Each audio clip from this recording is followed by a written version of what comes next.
I had to add you first, man. Like I said, when I have such a great guest, and I do this with Peggy, I always add Peggy first.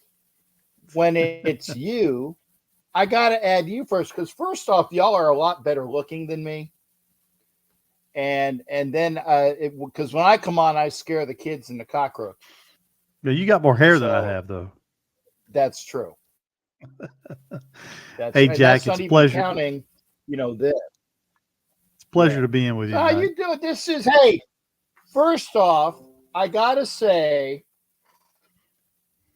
wow, because it's not unusual to have Tom on my show. Hey, Ba-da-da-da-da-da. hey, It's the great, great, great Tom Jones. So what's up, Pussycat? there you go. I've got my victory cigar. That's what. Yeah, that didn't what's her nose have that in the White House? Yeah, we won't go there. I That's many years I ago. saw a cigar and That may I didn't. Yeah, yeah, and I didn't even. Yeah, I didn't even touch on that in pregame, but I just thought of it. Like I said, I go right off the cuff. You never know where I'm yeah, going to go. that may predate some of our And I listeners. definitely It for may, listeners. I'm but if you don't, just hash or look up cigar White House. That's all I'm going to say. yeah. And by the way, never ever go to whitehouse.com. Correct. Yeah. Do not go to whitehouse.com. You can go to It's whitehouse.gov, bad juju. Gov. Yeah. You can go to Yeah. whitehouse.gov, but not But whitehouse.com. Yes. yeah. Yeah, Yeah. don't go to So, Jack, whitehouse.com. how are you tonight? Well, aside from my normal, what is it, Leary? Was it there's a name body? I think body is the right term.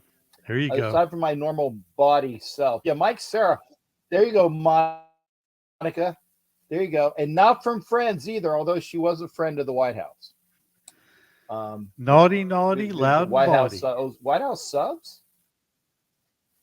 There you go. Hey, White House sub. I don't know about that. Is there? Have you heard of that White House subs in Atlantic City? No, I haven't. I But haven't. yeah, Okay. It sounds good. It yeah, sounds good. But I know I'm doing my normal stuff.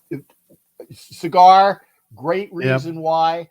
And you tell your reason why, and then I'm going to say other good things. I don't know why my friggin' computer So, is slow as foxtrot. I so have to get first rid of of all, shit. greetings to Go all the ahead. listeners tonight. And of course, the reason why I have the cigar, I'm not going to light it, but I did it as a tribute to Max Crosby because Max dipped into his own pocket and bought a whole bunch of cigars and handed them out in the locker room after the victory against the Giants. And I will tell you, and I'm sure all of Raider Nation knows that even before the game, there was like a huge sigh of relief with the showing the door to both Ziegler and McDaniels, who were a package deal anyway. I will go on record as saying I wasn't a fan of either of those hires when they were brought in to begin with. I am first on record with saying that I'm happy to see McDaniels go. I was surprised to see him go before the end of the year. I thought maybe he'd at least get the end of the year and then get shown the door. But the team is just a totally different team in terms of mindset, in terms of motivation, in terms of morale, in terms of energy, and in terms of performance. It's a totally different team. Now, do I think that they're going to win all the rest of their games and make the playoffs? No.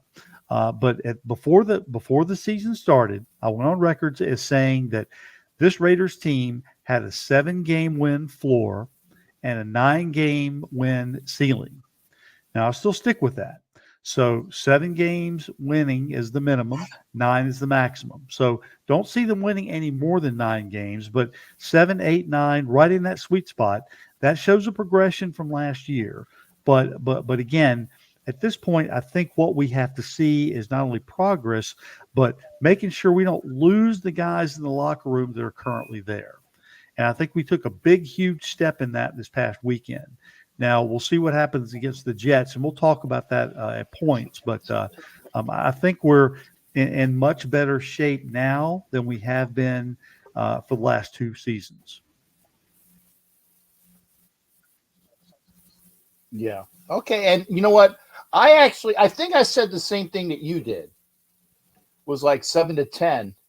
Yeah. But but the difference was I had that with McDaniel as our coach. And I'm not that I'm changing that ideology or that prognostication, but I will say this. I think that I might bump it based upon, or I shall, or I may. God, my tongue is. I just got this from Walmart, and it's really not working yet. My prognostication might change, because we're in November. My prognostication might change by Thanksgiving, and the Okay. reason why I say that is this, because they beat the Giants, which I actually originally thought they were going to beat the Giants anyway. They actually murdered the Giants, and that was the game that they should have. I mean, they should have just kicked. In fact, they could have scored more. No, they They should have could have scored more. scored more. Yeah, yeah, and I'll just attribute to the fact that they played well, and that that coach um, Pierce didn't want to show anybody up, especially his old team. So that they played well, and they played within parameters. But the Jets, Right. I thought at the beginning of the season were going. Well, remember everybody was thinking, well, this is when Aaron Rodgers comes. Well, he's not coming. Right. He'll be there, but he's not in uniform. Now the Jets have a really good defense, but by the same token, and I didn't see what the final score was because I was flying home last night. But from when I did look at it on the free TV from Southwest, the Chargers were up 14-0 at the end of the first period or first quarter, and I didn't see anything after that. But I'm pretty sure the Chargers won by default, and I don't know how they got their 14 points. But if they were already winning 14-0 at the end of the first quarter, then that means to me, unless it was the Jets offense that turned it over for quick scores, which might have happened.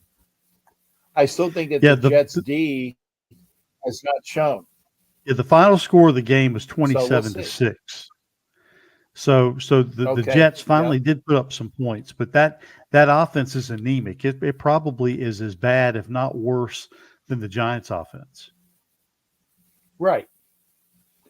And that's because their quarterback, Wilson, is just as bad, if not as bad as Danny. I slashed my ACL dimes. Right. Now And the we'll one say thing I this. said, I did want to lose to the Giants because, and I don't know if Gabe is going to be watching this or not, but I could not just, I couldn't stomach, I couldn't stomach losing to the Giants and having to listen to Gabe, the Giants fan, on my show. And one other person who I wouldn't be able to stomach this is, and I used to do a show with him on Facebook, and I'm going to say his name. He's a flaming rectal hemorrhoid. His name is Coach Muddle, and I used to do a show Okay. with him on Facebook. And he's such an a-hole. He's such an a-hole. I actually dropped off his show one time because of how much crap he had, and I wasn't Hmm. allowed back in. So I'm like, you know what? Right here, buddy. So I dropped all sync with him. He is a Giants fan, and he is your typical know nothing, full of crap Giants fan.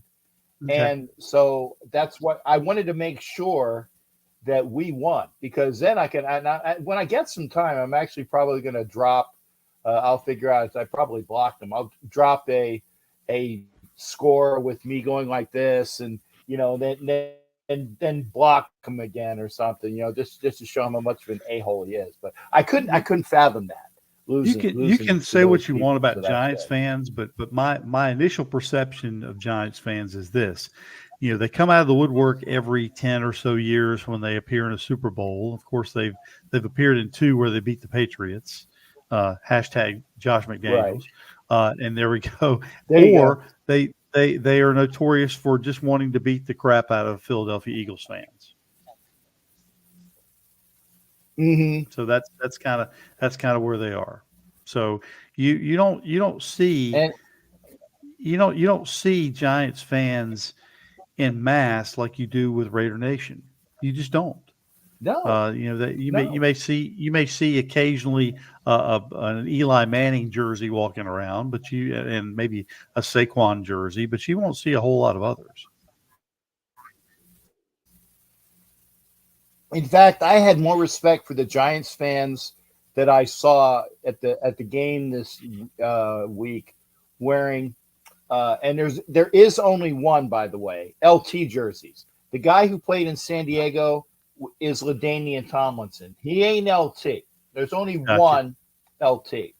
So any people that was wearing an LT jersey or a Harry Carson jersey, Gotcha. okay, maybe even a Mark Bavaro jersey, okay, mucho respect for people that wear those jerseys. Okay, I I'd would love to. even And I go. I think the last time I went there, I saw a McConkey jersey, and that's cool as hell. You get a I Phil would even McConkey give jersey. That's somebody I awesome. would even give somebody a pass if they had an Antonio Pierce Giants jersey. I saw one. I saw one. I saw Hmm. a Raider fan Yeah. with a giant Antonio Pierce jersey. I said, "Now that's cool. That's Yeah. cool." And it I'd go wasn't with the that. blue one; it was the white one, so you can get away with it too, because it was a white jersey, not the Yeah. blue Giants jersey. It was the white Antonio Pierce jersey, and it was awesome. Well, but to be honest with you, Jack, a blue jersey in Allegiant Stadium would just kind of bleed in with all the black, so it wouldn't necessarily stand out. Right, and actually, whenever I had saw Giants fans, I said, that's a very off shade of black you're wearing." Yeah. For the very light black. Yeah. But Yeah. I have a how you friend. doing, Thor? Yeah, a different thing about J Lot. I have a friend of mine who's a Cowboys Go fan, and ahead, I brother. said, if you ever travel to Allegiant Stadium, I said, bring that dark blue Cowboys jersey with you. That's fine, because that'll just fade right into the black that we have there. Yeah, I tell you one thing that I saw, and this whenever I wasn't knocked out on my flight back from Vegas because I was Hmm. tired, and Yeah. for most of the flight I slept. But the guy next to me literally at the very end of the flight, where we land in Tampa, and I get a chance to finally talk to him, and he's like, and I go over who I am, and we went to the game, and he's like, they had gotten a couple tickets in the black hole Hmm. as Giants fans. And Nice. even he said when his father, because it was him and his father and somebody else, he said, even he said when the father asked him, "Are you sure that's a good idea?" He goes, "Dad, it's Vegas. It's not Oakland." I didn't even have Right. to say that.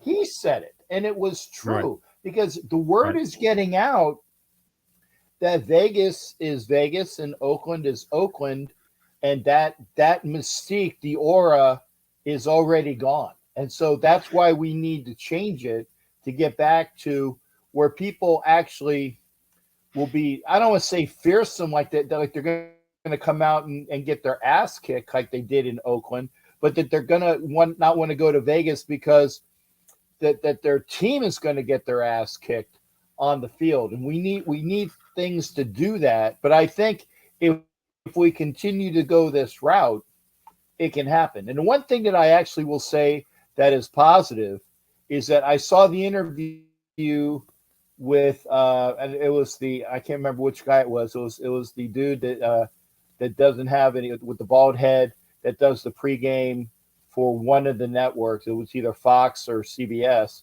and he stated that Mark Davis stated that Antonio Pierce, this is not just an interim see at the end of the season type of thing. He actually has the chance to become the Raiders head coach based upon, and you alluded to it in that statement about how the Giants beat the Patriots, and then McDaniel said don't ever talk about the Patriots like that. Well, by the Right. way, since we are on Roku, but I can say that we are on the adult version of Roku. You know what? Fuck you, McDaniels, because you're no longer the Patriots coach or a coach for the Patriots. You're no longer the coach of the Raiders. So fuck you, McDaniels, and fuck you, Francisco. That's a running gag that McDaniels I have with the guy that told me that I wasn't the ticket. McDaniels is a petulant child, and I'll just leave it at that. That's about the best way to say it. I mean, that's point blank. It I is. mean, he's a small man. He's petty. He's not a head coach, and he glommed off of the Belichick and Brady era for a long time. He left that. He went to the Rams and trashed them, and then got another Mm-hmm. opportunity after he came back to New England and sold a bill of goods to Mark Davis. And again, I put Ziegler and McDaniels in that category together. They both sold him a bill of goods that they could come in and they could turn this organization around, and that the two of them, could do it by themselves. And that was fool's gold. That wasn't going to happen. They came in. They didn't have a plan for quarterback. They got rid of Derek Carr. They didn't have a plan in place. They had to settle on Jimmy G, an injured, broken down shell of a quarterback. And of course, when he failed, that was the guy they propped up. So that marked their failure as well. Mark Davis is a Raiders fan, bar none. He loves the Raiders. He wants the Raiders to succeed. He wants to win. Mark Davis doesn't know how to win. That's the problem. And again, until we get to the point where he finally figures it out, and the way that he can figure that out is to put someone in place. And Jack, you and I have talked about this. Put someone in place who can be the president of football operations. And I put Louis Riddick's name up there, and I'll do it again. Put him in Mm-hmm. there. Yep. Put somebody in there who can make the business decisions on the football field. Have him select, or her, because it could be her. I'm not going to limit that. Have him or her select the general manager, Mm-hmm. and then have that person, whether it's Champ Kelly or someone else, select the head coach. He went at totally the wrong way. He selected the head coach and the GM. They came in together, and basically McDaniels is the one who brought Ziegler in with him. So if you look at it, this whole thing blew up from the beginning. It had no way of succeeding unless McDaniels was going to come out of nowhere and win the Super Bowl. And when you look at his track record as a head coach, he's not a motivator of people. He is not a developer of talent. He is not a scout. And he is not a head coach. And I'll just leave it at that. Well, and I agree with you. We both are in agreement that there needs to be a guy that's in charge of the football side. Mm-hmm. Okay. Mark has And said he's not a football when guy. I was talking about, even before, we were talking about, well, if we get rid of McDaniel, right. But we were talking about when we were like, if we get rid of McDaniels, does Ziegler stay? And people were saying that, and I don't get a chance to read the interviews or the things more often. They said that when Champ Kelly was talking about Raider personnel, he knew more and forgot more stuff than Ziegler knew on purpose about these guys, Mm-hmm. which is why Mark saw how great of a person he was and didn't let him leave the building. So if they don't want him to leave the building, and obviously he has ascended to the GM role, I mean, I'm sure that that's pretty much locked up. So if he's going to be the GM, and I think rightly so, he'll stay the GM, as long as there is somebody that he can work with that is in charge of football operations. And I'd love to see Louis Riddick there, because when you go back to when Gruden had what's his nose from ESPN, and he was talking Oh, with Mayock. Riddick, and Riddick was basically, Mayock. I always forget his name. See, that's a good thing. Maybe I'm forgetting bad memories. Is that Riddick was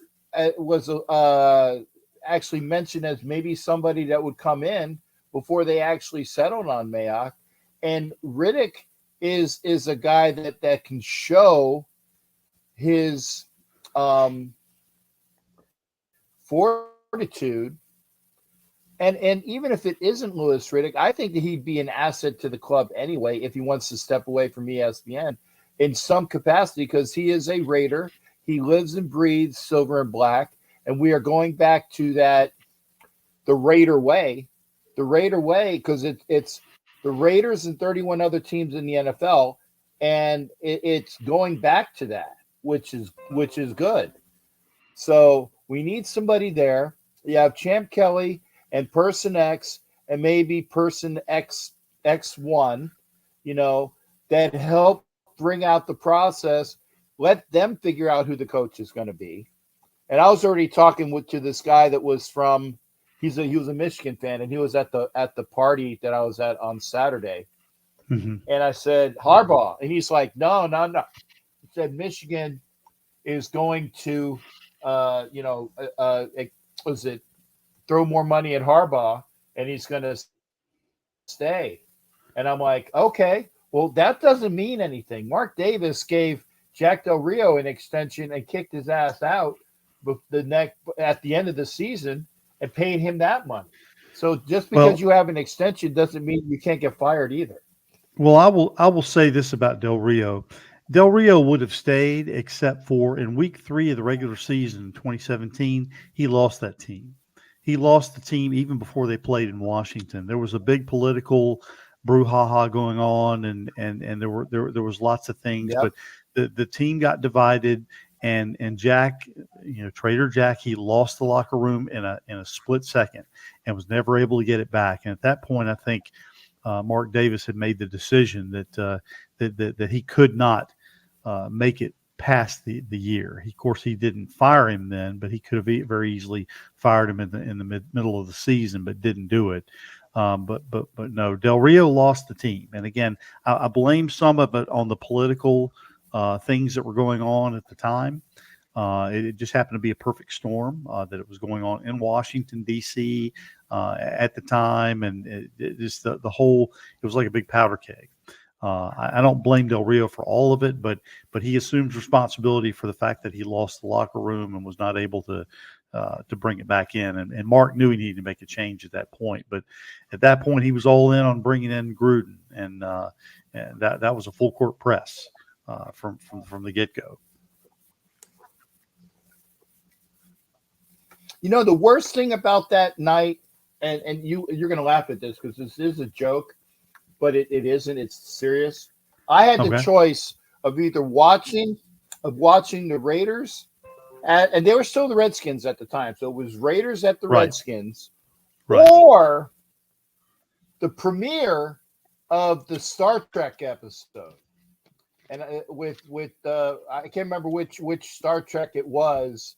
Star Trek female African American captain, whatever that series is, right? Discovery, I think it is.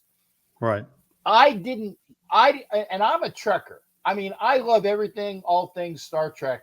And I said, nah, I'm not going to watch that because it was a special thing and it ended up going over to the Paramount. And I never saw it until I picked up the Paramount channel. And I'm like, I was so stupid to watch that garbage on TV. I'm talking the Raider game, and I never watched the Star Trek Discovery episode. I said I made the wrong choice. I remember it is a joke, but it is the truth. I remember watching the game, and I just kept saying to myself over and over, "This is a 2-0 team. This is a 2-0 team. There's no way." Yeah, it ran off the rails quick, and of course there were such high expectations coming off the 2016 year, despite the fact that they didn't win the playoffs. Of course, you're not going to do much when you have Connor Cook as quarterback, and no shade or disrespect to Connor Cook, but you throw a 4th round draft pick in who hadn't had any run all year, and he was the backup to the backup, and then you throw him in as a playoff game, and you're not going to get anything, and he didn't. So, yeah. So there you go. Well, if it wasn't for us, if it wasn't for Connor Cook, okay, Dak Prescott would not be the quarterback in Dallas because Dallas wanted Connor Cook, and we jumped ahead of them. Well, I'm just saying at the time they wanted Yeah. Connor Cook, and we jumped ahead of them to get Connor Cook, and lo and behold, they draft Dak Prescott, and so you can say yay, nay, or otherwise to what their franchise has become since then, but you can also kind of blame us because we took their quarterback prospect that they wanted and insert Dak Prescott. And granted, they've been a hell of a lot better had they taken, they were a hell of a lot better since they took Dak Prescott. But you can thank us, Dallas. You're still a dog's breakfast, but you wouldn't be as awesome as you think you are had it not be for the Raiders. I mean, Well, Connor Cook probably could have done something decent during the playoff game if he'd had any snaps at all with the first team prior to that. I mean, if you switch roles and you throw Dak Prescott into that game like you threw Connor Cook, you probably get the same results. So having said that, it's not the fact that the Raiders made the wrong selection. It's just things worked all together in the worst possible manner. There's no way that they could succeed. yeah, and I'm talking to Seth right now. Yeah, I've got a lot of lag here, Yeah. and I don't know why. And I don't want. Obviously, it's not gonna change until night. I Right. literally I have two. You know what? I'm gonna get rid of the YouTube. So Okay. I literally only have one. And still, hopefully that'll help out. Yeah, it looks like it's going to help out a bit. I have one window Okay. up, and it's the window for StreamYard. So anybody that is going Okay. to talk to me, just going to have to post it here. I don't know why it's so effing slow, but this will help out. Hopefully Hmm. that'll help out a bit. But Okay. I think it is because I can actually my lips and my sound are almost in sync, almost in sync. Not a bad Japanese Let movie. me pull the victory cigar back out. So for those who were Okay. seeing that earlier, and again, I'll mention the victory cigar again. I'll mention the fact that Max Crosby delved into his pocket before the Giants game even started and bought a bunch of cigars and handed them out to the players and coaches and everybody during the locker room celebration after the game. And it truly was a celebration. There was a game ball given out to Aiden O'Connell. There was a game ball given out to Antonio Pierce. There was even a game ball given out to new GM Champ Kelly. So Well again, deserved. everybody, there's a fresh optimism here that did not exist a week ago, 2 weeks ago. I think everybody was in a funk, and when I heard the report that came out from Jay Glazer, who's an analyst who I respect. There That's what I are was some, talking about. Yes, that yeah, was the one guy I was talking about. there are some reporters who I really I take what they say with a grain of salt, and there's others I truly believe what they say. Glazer mentioned the fact that there was a team meeting that was done a couple weeks ago. In fact, it was just after the Detroit Lions game, or before the Detroit Lions game, actually. And the team meeting was designed for players to kind of air grievances and to just kind of let the air out of the balloon. Okay, let's lay everything on the table. Let's work through what we need to work through. What it turned out to be was kind of a bitch session and a finger pointing at McDaniels, who during the course of the season has really deflected any sense of accountability or responsibility for some of the things that have gone on. It's like, well, we're really close, or we've done this, or we've just missed a few plays here or there. He's never really assumed responsibility and taken any ownership for any of the problems that have gone on with this team this year. And when the finger pointing started to go back to McDaniels, he couldn't take it. Basically, he melted down. He kind of retreated into his shell and really didn't say much. And you saw that in the Detroit Lions game. They just basically laid down like a mat and didn't do anything. And then pretty much after the game, it was apparent that his leadership was gone. And nobody could trust him at that point. Nobody could play for him at that point. So when everything shook down like it was, and I heard a report from an inside source that Charles Woodson, Charles Woodson, of all people, called Mark Davis, either called him or talked to him point blank and said, it's got to end. And when you have a Hall of Famer like that talking to you in your ear and telling you it's got to end, that speaks volumes. And again, I'm not sure everybody else that was in there that was involved, but that's the story that I get. And when the decision was made, you could see just a huge sigh of relief. Everybody was happy. Everybody was ecstatic, and that energy carried over. You saw Bo Hardigree come in, and he called a great set of plays. He gave Aiden O'Connell the ability to call out at the line of scrimmage, which is something that he did back in Purdue. He's a smart guy. He can do at line reads and go ahead and make calls if he needs to. Derek Carr did that same thing, but McDaniels got pissed off at him when he did. A lot of people don't know this, but the Josh Jacobs run that was an audible. Was an audible. That was a call out. That was a call out. That pissed off Josh McDaniels. Despite the fact that they won the game, Derek called out of the play that was assigned. He called the right play. Jacobs broke through. He got the walk-off win. And again, that goes to show the fact that McDaniels, and this is my opinion, he's a petty man. He is a petty man, and he is a Napoleon type complex, and he had no business coaching this team to begin with. I'm glad to see him gone. I hate to see people lose their jobs, but he's going to be well paid over the next couple of years because, again, he got signed to a 4-year contract. So, he can sit at home and eat popcorn, watch football, and get paid, and know that he did not do the Raiders organization any type of justice whatsoever. Yeah, and I like you said, it goes back to that call where Carr, and I normally don't mention his name here, okay, but you can. It's past history, yeah. Carr made the right call. We got the win, and I remember that game because I was in Seattle. Yeah, and it was fantastic to see. Now I am going to say that. And I am on record saying, so I'm not changing my story. My story, but I am on record saying that if the boss tells you, I want you to do it this way, and this way, my way, you got to do it. So. And again, I people, well, Carr wasn't able to audible, blah, blah, blah, blah. And I said, but he's not the boss. So that's why I was pissed off. My problems with Carr was if McDaniel, who I call McFired now, which is the easy way to say it, if McFired was pissed off at him, Derek's attitude wasn't the greatest either. Right. So that's why I don't have an issue. I really don't have an issue with Derek Carr, taking this. Well, I'm going to take my football and go home. Okay. And that's the way he was.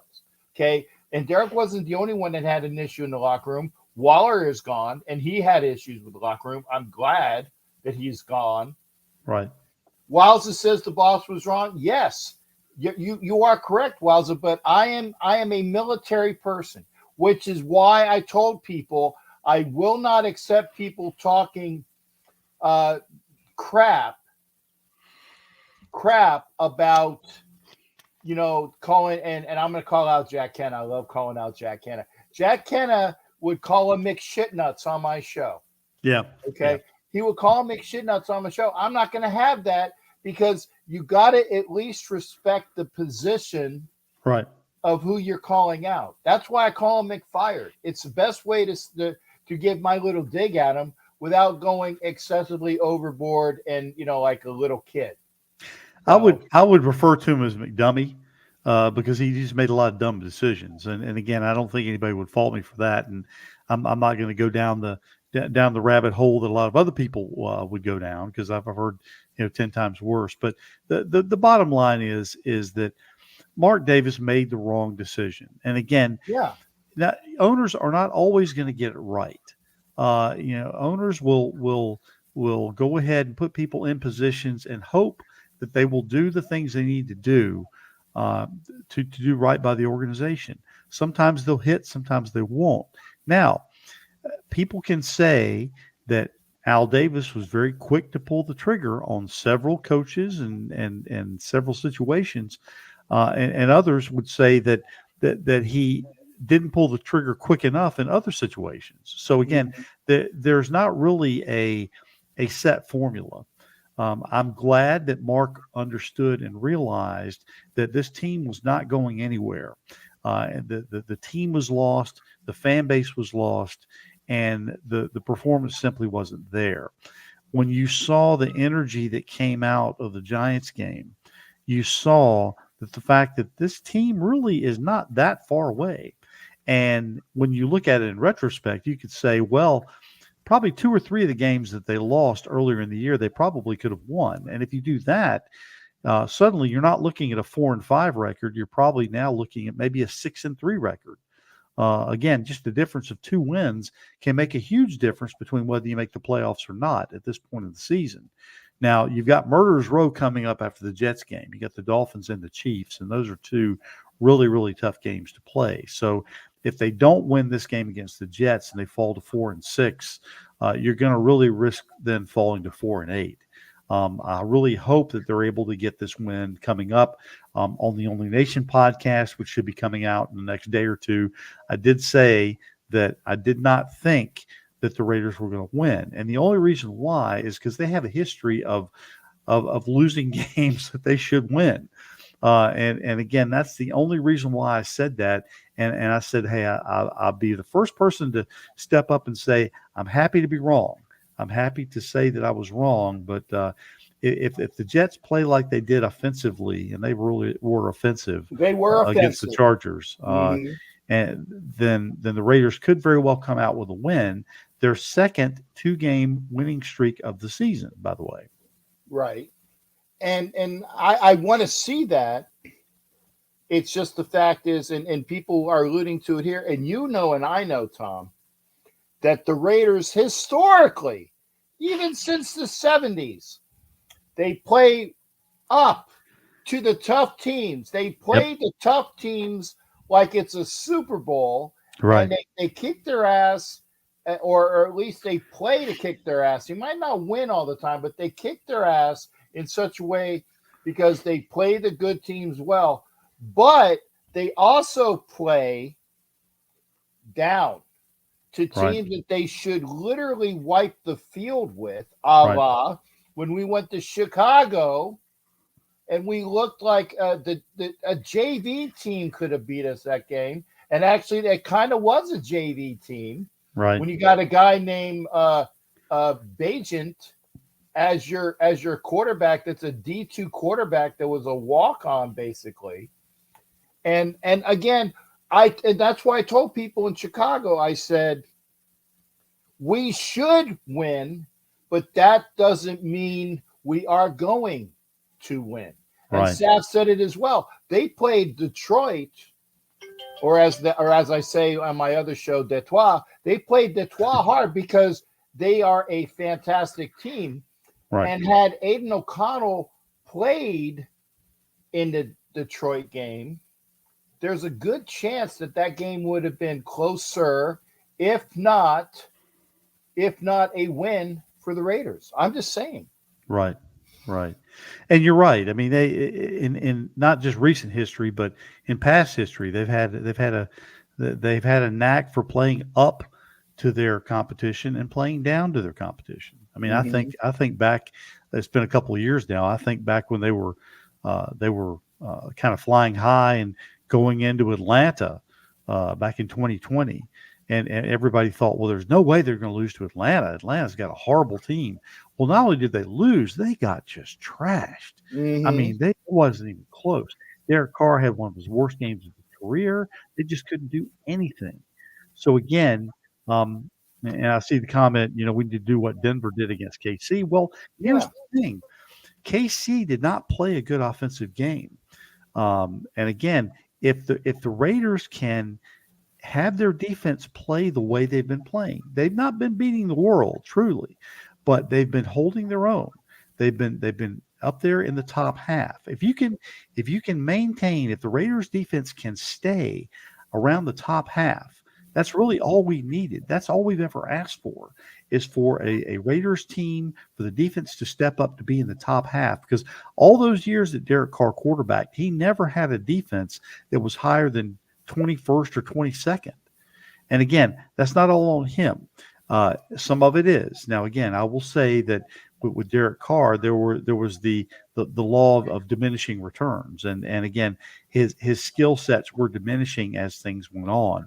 Now, I really fully thought that he was going to make it through last season and then this season, and that this season would probably be his last one. But that they were going to bring in a young quarterback and groom that person to kind of take over the reins. But again, that didn't happen. Things kind of fell out the way they did. But under McDaniels, there was no way that McDaniels and Carr were going to coexist, which is amazing to me because when he came in, he's like, "Oh yeah, Derek Carr's our guy. He's our quarterback." But he was talking one set of variables, but playing out another set of variables altogether. Yeah, well, like I said, they sold Devontae Adams. It was a bait and switch. Yeah. It was a bait and switch, and I'm glad that he's here, and I'm actually glad that they did in fact get a young quarterback that they can groom, and this unless, and I'm not going to jinx anything, but let's just say that we don't see Jimmy G for the rest of the year. Let's just say that, okay? Then we at least know what we have with a quarterback that can play to a system. It might not be the best system, but he will be playing a system that can win, okay? And that's great because I don't want to go into the draft next year saying, do we need a quarterback? And I don't think we're going to suck enough to get the top one or the top two quarterbacks. I think they're going to be gone. We're not going to. They're going to be gone. They're going to be gone. Yeah, Chicago, the Cardinals, and the Giants. Right. Between those three teams, those two top quarterbacks are going to be gone, which actually makes me breathe a sigh of relief that that one of the top two is not going to end up with the Broncos. Right. I'm glad at least that the Donkeys are still going to be saddled with that Wilson contract. Yeah. And not get. I mean, they might get because right now it's like Caleb Williams and it's like the kid from Washington. You've got right now you've got Caleb Williams. Mm-hmm. You've got Drake May out of North Carolina. Those are the top two. Well, I think the kid from Washington might go up over over May. Penix definitely his star shone bright when they played against USC this past week. But you've also got Spencer Rattler. You've got Bo Nix. You've got the quarterback out of Florida State, whose name escapes me at the moment. But you've got the kid out of Tulane. There's lots of good quarterbacks out there that you can pick up in the top, first, second, third round. So this is a good deep quarterback draft coming out. I think the Raiders will probably end up drafting a quarterback.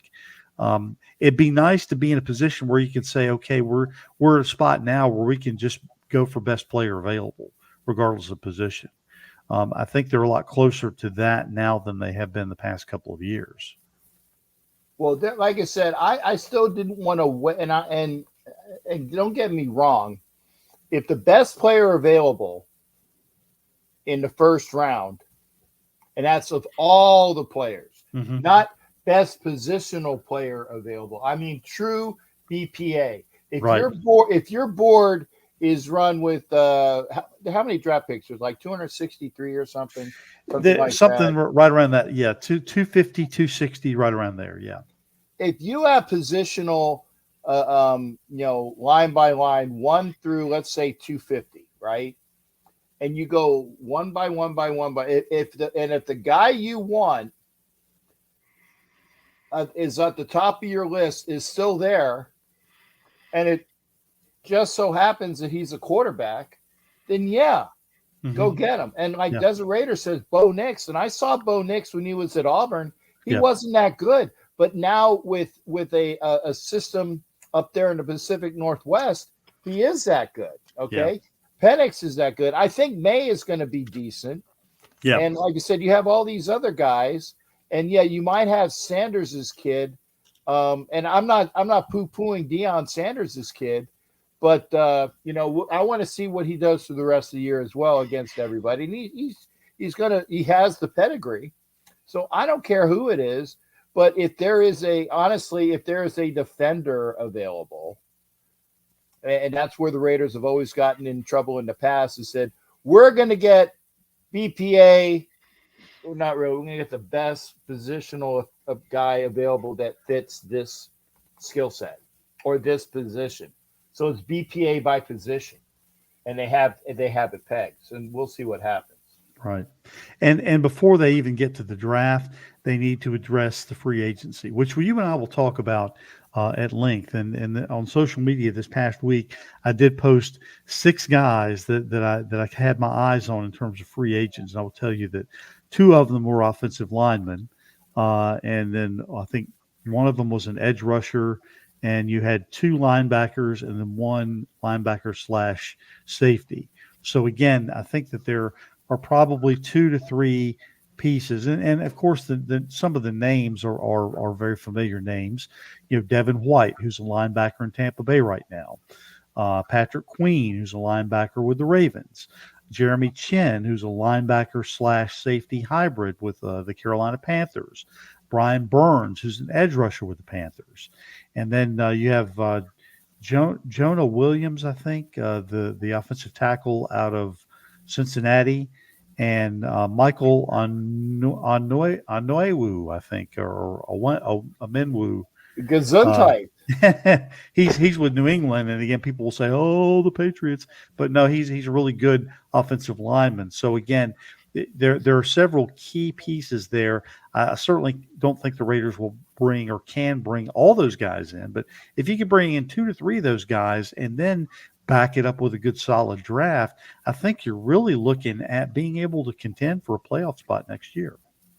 It can happen. It can happen. And the thing is that for all those that are, and hey, it still might happen. I mean, but I would say for those that are thinking that the Raiders are going to be in the Super Bowl in their home stadium this year, unlikely. No, Jack. They will be. They'll be in section 127. Okay, yeah. Well, I'm in 126, so they'll be Okay. sitting with me. Yeah. They'll be there. They'll be there for the Super Bowl. They will be. Hey, Positive Philly wants to make, and this is up to you. This is up to you. When you are ready to take calls and have people come in, you let me know. But otherwise, it's not that we don't want you to be here. Positive, that's Micah Givens. I don't get a chance to do a show with Tom all the time, so that's why I'm giving him basically his due until he tells me to shut up, because I've actually taken up more of his time than I should have. No, absolutely. This is good. I'm good for about another 15 or 20 minutes. Okay, well, good, because when Tom says that we can have somebody come in, yeah, we will. We will. Throw it out there. Okay. There's plenty of room on deck. Throwing those nautical terms out. There you go. All right. Okay. If they don't behave, we'll just give them a mop. Yeah. No. Wait a sec. Cool Cat says, tell them to walk the plank. No. Positive Philly is my Philadelphia brother. I mean, we talk Flyers and we talk, Philly stuff. So yeah, it's no worries there. I'm not going to make him walk the plank. I tell you what, if I can get Philly Sports Guy in here, I would. I tried real hard, and maybe on Thursday still, I tried real hard to get LPG, license plate guy from New York, here. And I wouldn't ask Sneaky G to be in here because he has his own show, and I don't know if he was on or not. But Sneaky G is a Giants guy, so we'll see if we can get him maybe to do a spot. But I'd have Jamie Paye, a.k.a. Philly Sports Guy, in here anytime. LPG come in here, great guy. I'd have Sneaky come in here. I would say to Coach Muddle, fuck off and die. That's just the way I am with that. But no, he's not Navy. He's not Navy there, J-Dub. He just knows the lingo. He just knows the lingo. So yeah. Well, Jack, I'll take you way back. I've been to many events in the old Vet Stadium. I've been to events in the Spectrum, and I've even been Ah, to events in the Palestra. wow. See, I never went to the Palestra. You got me Yeah, there. yeah. You got me there. I've never been to the Palestra. The Palestra is really actually often referred to as the cathedral of college basketball. Basketball, yes. Hmm. And I tell you, they when the Palestra was having, it was like basically the Philly Invitational. They they would have, pardon me, they would have Temple and Penn and Villanova and And St. Joe's. there you go, St. Joe's, and there was another Yep. team. There was a fifth team. There was like five teams there. Duquesne, maybe no. Duquesne was. I'm blanking right now. Yeah, but yeah, it was five teams in and around Philly. So it was Okay, there was Penn, Villanova, Drexel, Drexel. Thank you. I Drexel. knew it. There you go. There you go. I have a friend who went to Drexel. That's why I remembered Yeah, and the Temple and Drexel Drexel. Dragons. That's right. So yeah, that's all good. Yeah. Oh, wowza! Hey, good night there as well. This old 11 Bravo is getting so seasick. Yeah. Shut up. Hua, hua. Yeah, with Jada. There you go. Okay, good night. Oh, Kingdom Soldier says good night to All right. Wowza. But go ahead, brother. I'm just spouting off your other thoughts, because we do have the Jets coming up too. Yeah. Yeah. And again, the Jets. It's a game that I wasn't sure that the Raiders were going to win. I'm still not sure they're going to win. I'm hoping that they can jump out to a lead and hang on to it like they did against the Giants. Now, typically in McDaniel's fashion, they would jump out to a lead and then lose it. So I'm hoping that we've turned the corner and can at least get another big win like we did against the Giants and have back-to-back wins over New Yorkers. We need that because, again, you've got Miami and Kansas City both coming up back to back. If you lose and drop to 4-6, and then you've got those two other games coming up, that's really going to be an uphill battle that you can't. It's going to be too steep to overcome. So I'm hoping that we can at least get the win this week, move to 5-5, and at least be in that talk. If you're in that talk and now you're on a 2-game winning streak, who knows, if you play out of your minds against Miami and pick up a win, suddenly you'd be at 6-5. But you got to beat the Jets first. That's the Yeah. thing. So you've got to score early. You've got to have your defense perform and not get torched. The Jets' run defense is not good, which bodes well because, again, if Josh Jacobs can do like he did against the Giants and take the ball out of Aiden O'Connell's hands and just say, look, give me the ball like he did this past week. Give me the ball. Let me be the difference maker. And he was. And again, that can really take a lot of pressure off a young quarterback who can continue to progress.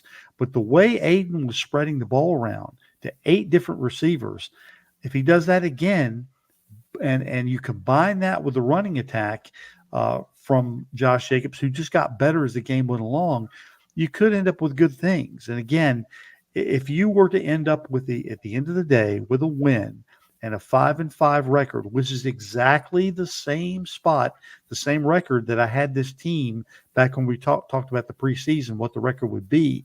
I had them at 5-5 at this point of the season. So again, not to say they would make the playoffs or not, but that would put them much closer to that 7-win floor that I had them at the beginning of the year.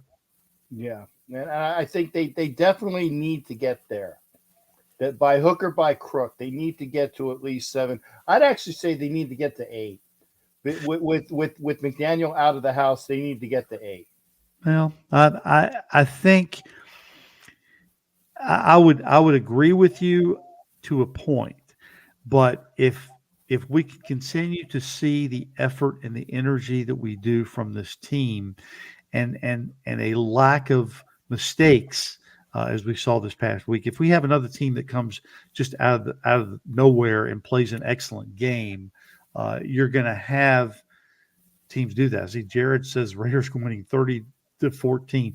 If that happens, that would make me so happy. That'd be I would great. be very, very happy. And again, I'm not sure that the that would be the score. But again, if it does, that would be great, and that would put us at 5-5, and would put us at least in the talk, which is where you want to be. Uh, going to depend on the offensive line to a degree. Again, I agree with you. The offensive line was playing better again toward the end of the game. Some people would say they really took the foot off the gas, and that Pierce really didn't press the issue going into the second half, which I have a tendency to agree with as well. But again, with the short passing game, that really opens up the run. That's the difference between this Raiders team and the one at the beginning of the year. Beginning of the year, opposing defenses could just load up the box because they knew that Josh Jacobs was getting the ball. Not only that, they knew that he was getting the ball up the middle. They weren't even sugarcoat. They weren't even dialing up different plays. They were just running Josh up the middle. Okay, it's 2nd and 9. Let's run him up the middle. It's 3rd and 6. Let's run him up the middle. It was very so vanilla that teams could just pull that safety right up into the box and say, okay, we're going to just tackle him right there at the line of scrimmage. Yeah, and it needs. And I was saying that, and we got positive Philly coming in, so we'll get to hear from Mr. Givens. The thing is that the passing game opened up the run, and it was a successful passing game to people that were over and available and were going out, and it was like there was the intermediate route above all of the short dink and dunk. Right. So you got that, and that opened up the running game. And I've been saying that a successful passing game will do that. Not just a successful passing game, but a knowledgeable passing game. One that is able to negotiate the reads, see where the players are, and see where the gaps are. And O'Connell, he may not have the strongest arm. I know people call him the Irish cannon. He may not have the strongest arm to throw a 70, 80-yard pass, but he gets them in those tight windows. And he had several throws that were in really, really tight spaces where they needed to be. He can throw the deep ball, that's true, and he proved that by throwing the 50-yarder to Trey Tucker. But he doesn't need to do that all the time. And again, even if he overthrows Tucker by a little bit, if you got that speed, that makes up for a lot. But again, I think not just the successful passing game, but knowledgeable passing game. There you go. Well, I tell you what, we're gonna bring in positive Philly here. Yeah, there you go. So he can pop in. I'm gonna put you. Yep, I got you. I'm gonna put you in between Tom and I. So what do you got for us tonight, there, positive Philly? We got Jalen Hurts in on the program. Yeah. Hey, what's up? Jalen Hurts is here. Going on, brother? What's going on? What is going on with the Raiders? What's going on with the Raiders? Firing Josh McDaniels mid-season, and looks like. Are you thinking that Aiden? Aiden McDonald? Are you thinking he's the guy now, or talk to me about the Raiders? Go ahead, Tom. Aiden O'Connell is the guy for Aiden now. Now, is he the long-term solution? He might be. He might not be. But at this point, it's too early to tell. He only had his second start, and of course, his first start came as a result of an injury. This was the first time he was actually named as a starter, and he came out and he did well. He didn't do perfect, but he did well, and I think well enough to validate the fact that I think it's his show to run for the rest of the year. Now, what happens with him as far as a starting quarterback at the end of the year, it really remains to be seen. Yeah, you got the same situation in Tennessee with Will Levis. I think he's gonna, be a starter going forward for them as well. These rookie quarterbacks this year, it's been interesting with them. Look at Stroud this past week. He's the best rookie quarterback of the year. It's definitely a good rookie class for sure. Well, remember as well that they just picked up Malik Willis last year in right. I can't remember which round it was because it was our pick. It was I think he was a second rounder, Jack. I have to go back and take a look at it, but I think he was a second rounder. I think he was a third rounder because he came in with our pick, and then we ended up picking up Parham in that round because the first two picks were Adams, and then our first pick was Parham, and they traded up to get Malik Willis with our pick because originally that was our pick, so we ended up getting more picks for it, and then we got Parham at guard. So and Malik Willis is a a prospect. And if they give up on him, who's to say, what happens to him? And you're right, Jack. I just double checked. He was a 3rd-round pick. Mm-hmm. Yeah. Yeah. He could be on the move. And again, again, when you look at Levis, Levis was penciled in by a lot of people to go to the Raiders. People wondered whether they would pull the trigger and bring him in. He had the arm and he had all the earmarkings of a pro quarterback, but people were really scared. I'm not sure if it was the whole dietary thing that scared people off, but he's played well the last couple of weeks. He really has. All right. What else, Mike? What else you got for us? Best team in the league. We're the best team in the league, Captain. I was what? I would say the Eagles, and I did pronounce that correctly. You did. Yes, you did. And 8-1 for the second time in a row. And I think that they said every time that the Eagles have been 8-1, they've gone to a Super Bowl. There you go. I'll give you my Super Bowl. And you guys are both going to be next Monday night. You guys are going to be the biggest Eagles fans. That's for sure. Yeah. Well, that goes without saying. Well, I'm not going to be the biggest. Remember, it's whoever is playing somebody else in the AFC that we don't like. Right. I'll give you my Super Bowl prediction right now. I'll lay the gauntlet right down now, Jack, and I will tell you that the Super Bowl matchup coming up this year is going to be Eagles versus Ravens. I can do that. I think it's going to be Ravens or Miami. I don't think the Chiefs are getting back. Nope. Chiefs will not make it. Yeah, Chiefs ain't going to make it, and I don't think Miami is going to because they can be shut down with the right defense. They can be shut down. You heard it here, folks. The Chiefs will not make the Super Bowl this year. Me and Captain Jack both agree. Well, no, Tom and I agree, and I agree as well. And so that'll be good because then I don't have to listen to the Smugs anymore. Yeah, but I'll have to listen to them to the end of the season. We just have to find a way to keep Taylor Swift from attending any more of the games. Oh my God! It is interesting. So people probably don't care, but I did see she put out so she has a tour coming up in Canada, right? And I don't know. I don't care. Yeah. The only day she doesn't have a concert on is November 20th. She could fly from Canada to the game. But what jersey does she wear? She has to wear the same jersey that Mama Kelsey wears. Nah, I think we need to contact the tour and send her to Australia. Yeah. Yep. All right, Mike. But hey, good hearing from you, brother. Thanks for contributing tonight. It's always a pleasure, man. Yeah. Hey, good luck, Eagles. Good luck. Thank you, man. You too. There you go. Yep. See, Positive Philly was in the house. Like I said, if you want to talk, I will put it up again. Hey, yeah, absolutely. Hit the link. Jared, I would love to hear from Jared one of these days. And I said, Jared, fix your link. Fix your iPhone, however it is. I know it can be done because Ed Winchell has an iPhone. And Ed Winchell has been on this show.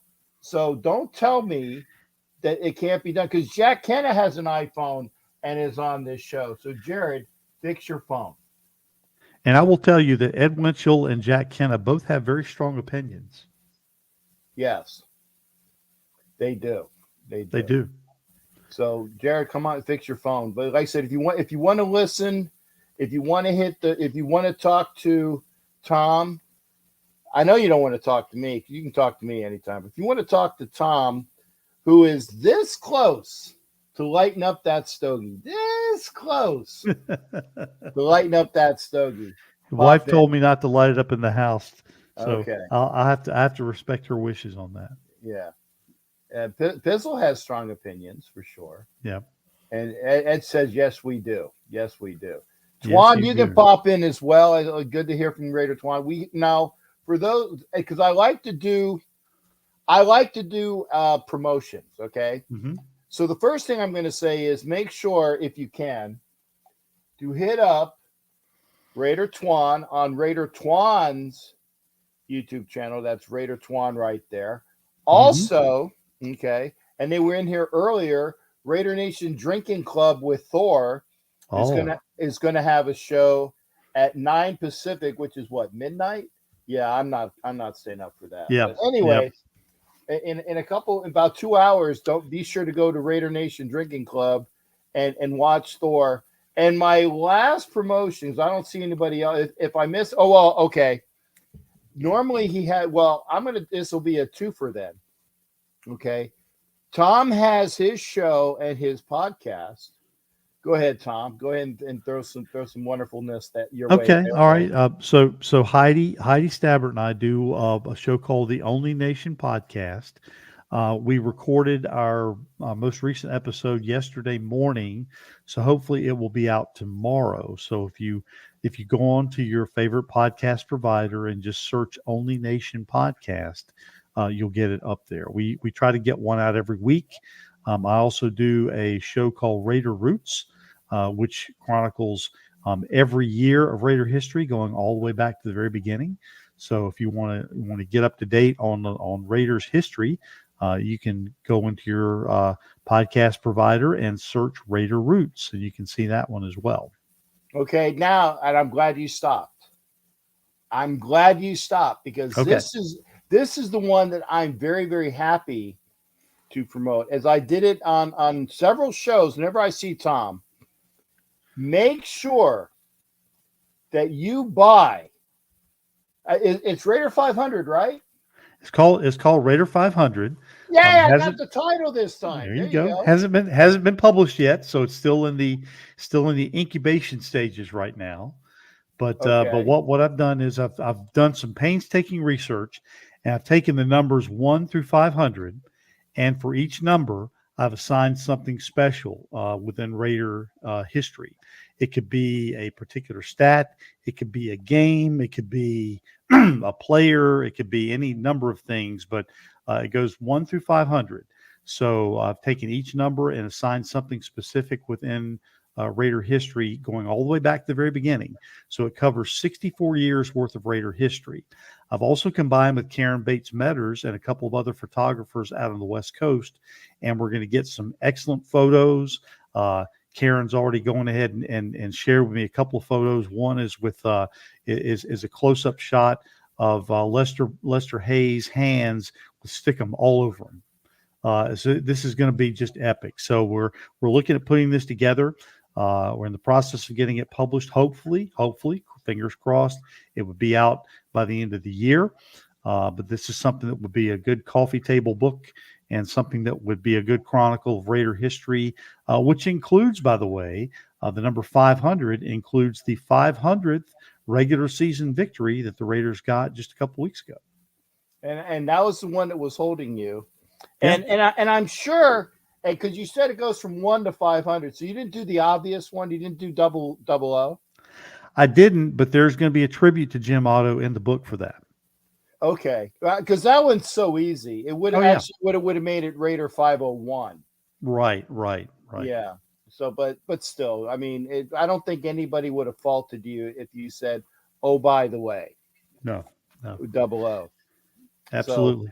So I'm gonna bring in Raider Twan because again he did join us. Anna says he can't wait to get it. I can't wait to get it. I will actually make sure that I have a signed copy. And you will. And I appreciate that. But I'll actually buy another one so I can actually, because I will break the binder on that. There you go. The signed copy I won't. I still to this day. Let's see, I'll prove it to you. Oh crap! Don't I? Okay, I have my signed copies here, and as you can see, I got the one for this is either Kemprick or Kingdon, the signed copy there. You can see that there's no break in the binder, but I could prove it as well with the walk. You see, there is no cracks. There is no cracks in that, and if you open it up, you can see. I don't know if you guys can see the writing. Okay, so I don't crack signed copy. So I'll buy one that I can actually read. Right. Okay, so those are good. And I'm hoping at some point that the book would be as famous as maybe this one here. You see the Oh, Fire and the Iceman by Tom Flores? I don't have that book. That's one I do not have. And there's the signature. I will have to get that because I got my Raider library right over my shoulder. Yeah, so there it is. And I don't. When did that come out? Is that a new one or? No, that came out in, let me see, the 1992. Okay. So yeah, I'll have to find that. See if I can get it up on like Amazon or something. But yeah, Yeah. I actually have all copies of the Assassin books, the original, the next one, and then there was a third one. I have all 3 copies Right. of the Assassin books. So I Yeah. have to do that. I'm gonna shut up. I'm gonna Bring in get your next Twan in guest. here. That's it. Twan knows I talk too much. You How know I you talk doing? Good to Hey, see ya. Raider Twan, how are you tonight? And blessings to everybody on this night and evening, whatever time frame you're on, East Coast or West Coast, right? We're East Coasters here. Yeah, I'm on the West Coast, so I'm just I was just coming in to say hello to everybody, and if you guys had any questions, definitely I'll take a stab at it. I know I didn't catch the whole topic of tonight. And we're all over the map tonight. You know me. It's a typical Captain Jack has no set agenda. Because Tom said, "Is there anything you want to talk about?" I said, "Yes," and then I just left it at that because I'll talk about whatever. So Hey, Yeah. Twan, what do you want to talk about? Yeah, What have you got? Well, you know what? Something that's on the tip of my tongue and kind of the flavor of the week is definitely the new coaching. You know, and the differences between what we saw in the past weeks to this new week, and what kind of really stuck out to me in press conferences was the buy-in from the players. Josh Jacobs said that he had some say in what was ran by Bo, our offensive coordinator, and that weighs a lot. It's not just the whole, he thought about me, so I'm gonna run this play, but the whole, I get to say what I like, and when I hear those certain plays being called, I might even run a little harder because I want those. So I definitely want those plays to go through. You know what I'm saying, and be successful. And I think that's a little bit of what we saw. This coming week. I don't know if that's going to be a continuing trend all the way till the end. The jury's still out on that aspect of it. But if they do continue with the buy-in of the players having to say of what they like and how they want things done, I'm for it, and to see again these coaches, obviously that seemed like a privilege that was not afforded to them in weeks prior. So there's a lot of liberty. Obviously, we've been seeing them dancing and a lot of music and playing basketball in the locker room, which obviously they said that wasn't what was happening either.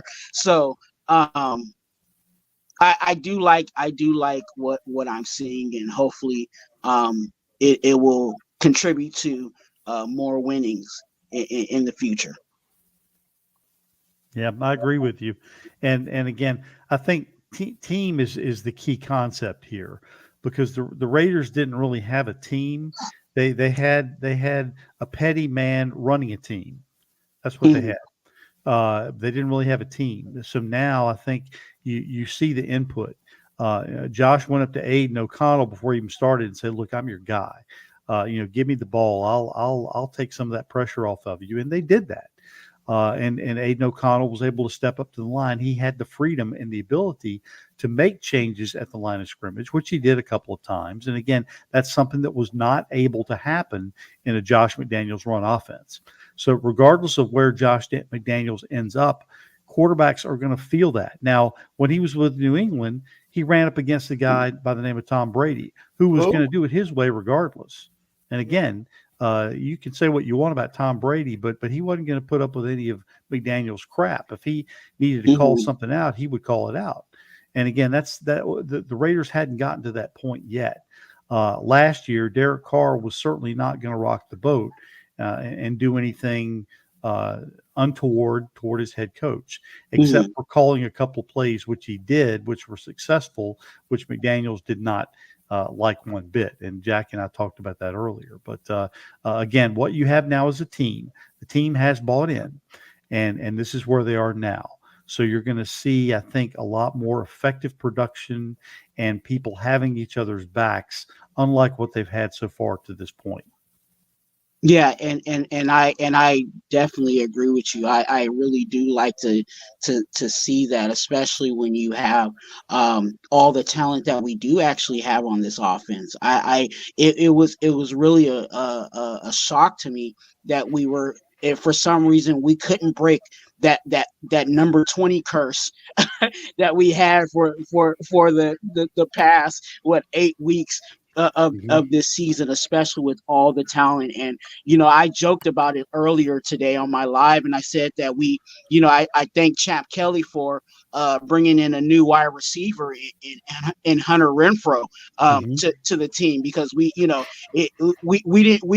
know who Hunter Renfrow was based on his production and what was going on prior to. So there's a lot of things that definitely are more of a possibility now that we have the leadership that we do have. And they're young, they're still growing. The offensive coordinator that has not really necessarily been an offensive coordinator in the NFL. He's kind of been the quarterback's coach, and he's growing, but also in that I think he's taking the right approach of leaning on these players and giving them some say in how things, how they would like things to be ran here.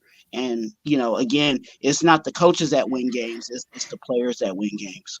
Well, I think it speaks volumes for the fact that they're actually letting the players play and letting the offensive talent do what they're best at and scheming it as such. Giving Jacoby Myers not only an opportunity to hit a route through the middle, but also give him a jet sweep. But get him involved in different ways. Throw the ball to Josh Jacobs on the out, or give him a little pitch route, or throw him up the middle. Give Hunter Renfrow his touches. Give Devontae his. Operate Michael Mayer in the middle. Give him a couple of touches as well. So again, this offense has a lot of weapons, and it's got a lot of ways to vary it to the point where you're not having to rely on one person totally like they were before. With the Josh McDaniels offense, it's like, okay, we're going to force the ball to Devontae. We're going to force it. That's not working. Okay, let's go to Josh Jacobs. And again, the defense could read that, and then they would go ahead and load the box accordingly, and shut down the Raiders' offense completely. And again, that's been the big difference. You've seen all the weapons now that are really getting a chance to blossom and really getting a chance to shine. And again, that's going to open up lots of different opportunities for this Raiders offense. My only concern is, are they going to be able to hang on to the ball longer than they did? Because when you look at the game against the Giants actually possessed the ball 3 minutes more than the Raiders did. So the Raiders need to grab the ball, need to hang on to it, take the air out of it, work the clock down, and work their will. And really hang on to it and do what they need to do and keep the opposing offenses off the field. Yeah, I agree with you, and I also would say this, that I think this also was an opportunity for us to see, with I think with all of our eyes, whether our eyes are rosy or whether we're using glasses or not wearing glasses, I think we can all identify who really was the problem in this offense, because last week we used the same playbook, but that same playbook was, looked a whole lot different, and it all boiled down to who was really calling those calls out of that playbook. So there's nothing, ladies and gentlemen, there's nothing wrong with the playbook. It's the person who's calling the play. Right. Well, gentlemen, I need to back out. at this point. Got to get up early in the morning, but it's been a pleasure being with you. Twan, thanks for coming in. Yeah, Jack, absolutely. I'm gonna go ahead and say goodnight to you as well. We'll catch up with each other at some point, but please, I encourage everybody if you'll go on to your favorite streaming service, look up Only Nation Pod. Only Nation podcast and also Raider Roots podcast. Those are the two that I'm involved with. And again, we look forward to having a great season. Fingers crossed that we do well against the Jets. And, Jack, you and I will be together again at some point very soon, my friend. Got it. You got it. And again, thank you for being here. I put the full screen up so people can see all of the different devices. You got T3 and at T3_sports703 at Twitter. So Hit me up on Twitter, the X. Yep, I'll be there. The X, baby. Got to hit them up right. on the X. That's right. Great. Hey, all right. Well, listen, you all have a great evening. Take care, and we'll be in touch. All right. Thanks Take again, care. Tom. All right. That's Tom who popped out. Twan, anything else you got as well? I said it's your dime as well. I'm good. I was glad to have conversation with the brother that just left. It was a good conversation. I was hoping you would jump in with a little something, but I see you were taking it in too. So oh yeah, well, like I said, people, and I'll be honest, people have enough of they hear enough of me. They do. They hear enough of me, and they're going to hear enough of me on Thursday because I got a show upcoming on Thursday, and then tomorrow is the Wild Wild West show, and so that we'll hear some more tomorrow, and so they get a belly full of Captain Jack. That's why I wanted to make sure that Tom got as much shrift as possible. But is there something in particular you are asking, like, what do I think about that? Because again, I agree with you, and the fact is that the coaches now, the ones that are in the building now, have the respect of the players, and it was the coaches that did not have the respect of the players. And I will put obviously Lombardi in there because I don't know what Lombardi was doing, but I would like that job to get paid. I don't know if he was a millionaire, but I would say that he was making at least 6 figures times 6. Maybe $600,000. And again, I'm guessing, but I want that job, to do whatever the hell he's doing. And so he's gone. So Bo Hard, I think it's Hardigree, right? Is the guy that's the coordinator. He showed himself well. And the fact is he asked people what they prefer.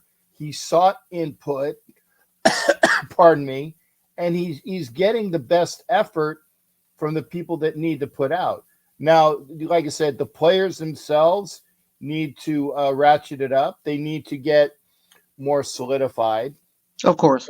And there are people coming. I mean, I think that they said that they signed this past week, they signed Jalen Smith at linebacker. Yes. And so there's that.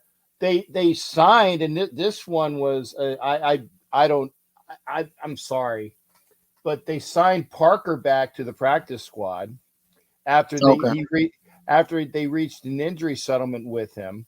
But again, he knows the culture. Yeah. So I can't really fault him there. And basically from what I was seeing is that he's on the practice squad in order to get in shape to possibly be a member, in standing. Because remember, 2 years in a row, he was lost at the beginning of the season and did nothing. But if Brendan Parker can be more than a swinging door like he did in the Old West, good on him because he's got the size. He just has to show the ability.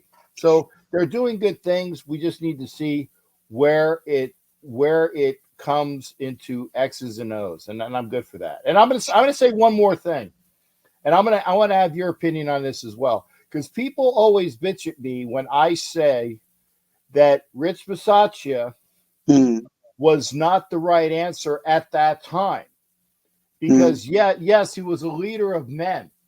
I get that, and they put out for him.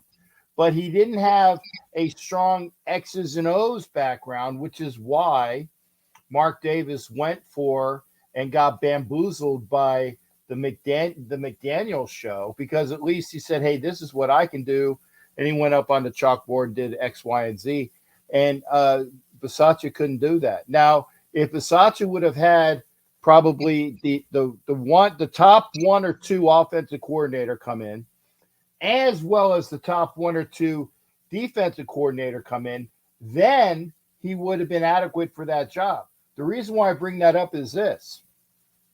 Antonio Pierce has the pedigree to at least bring that defensive philosophy to them. They play for him. Mm-hmm. He can adjust. If it's, let's say that Graham ain't doing crap, or his defensive alignments aren't going good, then on the fly, Pierce can kind of like jump in and maybe help him out. Okay. And here's something as well. When was the last time the Raiders had any decent linebackers, but they at least have a linebacker that is the head coach? And I like that. So maybe they'll pay more and better attention to the linebacking core upcoming. And that's one of the reasons why Jalen Smith was signed, I believe. Well, that the part of the reason why I believe Jalen Smith was there, because they already brought him in earlier, but they didn't come to a signing, because they were looking at him, prior to it with the other regime. But we started to get key injuries. Divine Diablo was out, and that's definitely a key linebacker for us. And Robert Spillane was kind of, I don't want to say he was on one foot, but he had a little nicks, but he was still trying to soldier it through. So we were really, short at linebacker, because I don't have much trust just personally in Masterson or, Bernie at this point, the rookie. But yeah, I think that, with Jalen Smith, I think there's definitely an opportunity for him to, make his own name at that linebacker spot, because there definitely is a need there.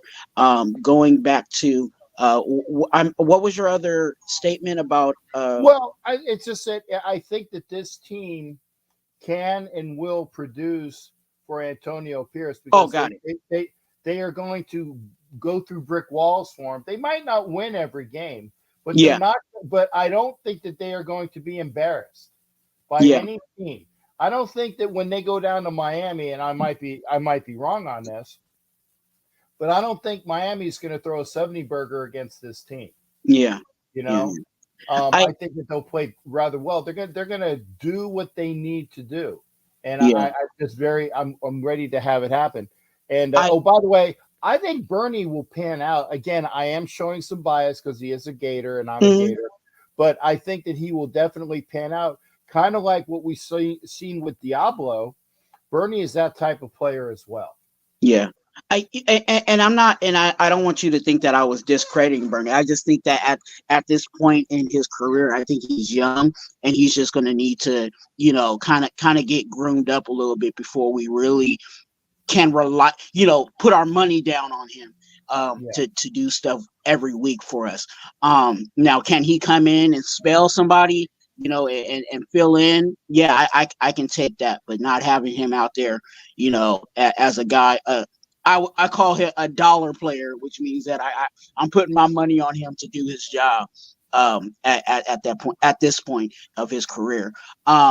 You were talking about Bisaccia, and I felt and this was just my feelings about Bisaccia being the head coach, is I'm glad that he was the guy to lead us into, the playoffs and that hell of issue that we had just to even get to where we were at. But I was also looking for a head coach to lead us forward, because I was worried about having Bisaccia out there and him getting out coached, just because of him being, kind of green in being a head coach.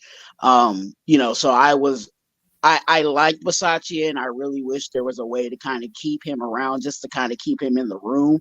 But I understand why he had to go, and but also at the same time, I did want somebody somewhat experienced at head coach. I think now we're in a position where if it was Antonio Pierce, and I was actually about to drop a video on this, but I'll give you guys a little bit of it. You know, if we do go on the route of Antonio Pierce, we need to make sure, like you said, that the coordinators are solid. You know what I'm saying, around him. And to be honest with you, and this is just my personal opinion, I'm fine with Patrick Graham. I think Patrick Graham is doing well with what ingredients he has to cook with. And I think that if we improve a little bit more on that defensive side, our defense is going to be even better. I think Patrick Graham is just working with what he has, and that's the reason why. You know, even saying that, our defense has been playing well.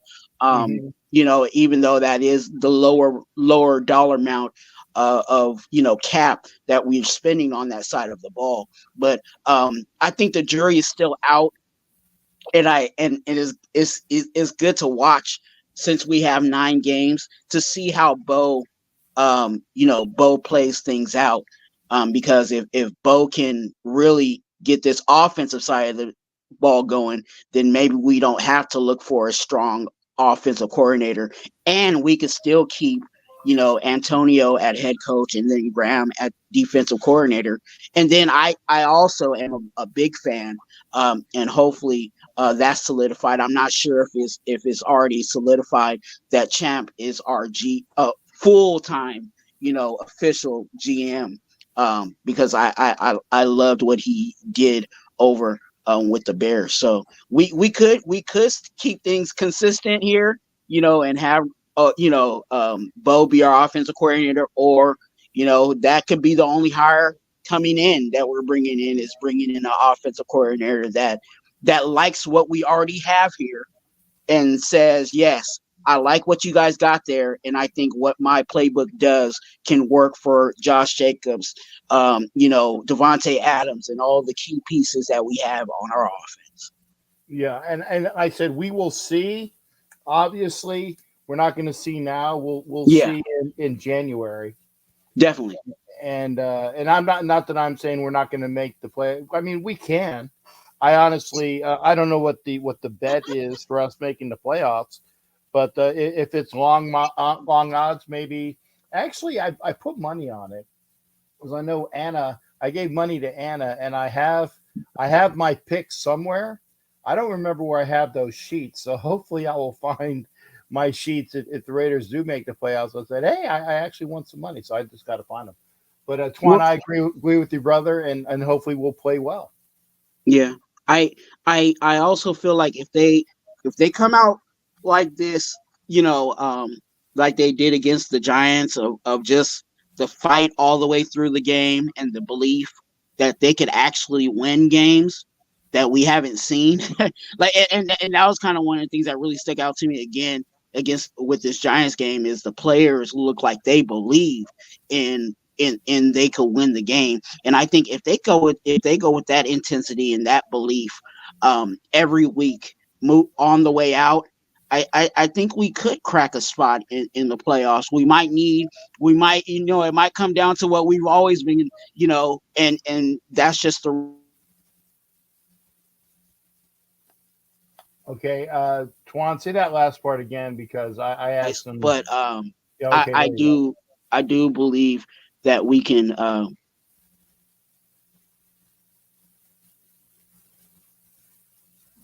Okay.